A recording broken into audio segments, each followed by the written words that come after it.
Sweet potato, பால், தண்ணி, கோதுமை மாவு, உப்பு இதெல்லாம் வச்சு சூப்பராக ஒரு டிஷ் பண்ணிடலாம். ஸ்வீட் பொட்டேட்டோவை நல்லா வேக வச்சு மசிச்சு எடுத்துருக்கேன். கூடவே கோதுமை மாவு சேர்த்துக்கிறேன், பிஞ்ச் ஆஃப் சால்ட்டும் சேர்த்துக்கிறேன். கூடவே நான் வந்து பாலும் ஆட் பண்ணிக்கிறேன். பால் வந்து நான் 1 கிளாஸ் ஆட் பண்ணிக்கிறேன். உங்களுக்கு பால் அதிகமாக வேணும்னா நீங்கள் பால் மட்டும் சேர்த்து பிசைஞ்சிக்கலாம். நான் வந்து பால் கம்மியாக சேர்த்ததால் கொஞ்சம் தண்ணியும் சேர்த்து நான் இது மாவு மாதிரி பிசைஞ்சிக்கிறேன். அப்புறம் அடுப்பில் ஒரு பேன் வச்சு நெய் தடவி நான் இது குட்டி குட்டி தோசையாக நான் ஊற்றிக்கிறேன். சுற்றியும் நான் கீ சேர்த்துக்கிறேன். நீங்கள் ஆயில் கூட சேர்த்துக்கலாம்.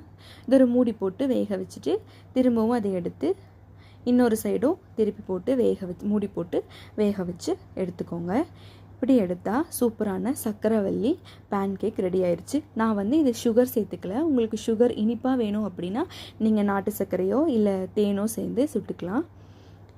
நான் உப்பு மட்டும் சேர்த்து பேன் கேக் செஞ்சுருக்கேன். உங்களுக்கு இது பிடிச்சிருந்ததுன்னா சப்போர்ட் பண்ணுங்கள். தேங்க்யூ.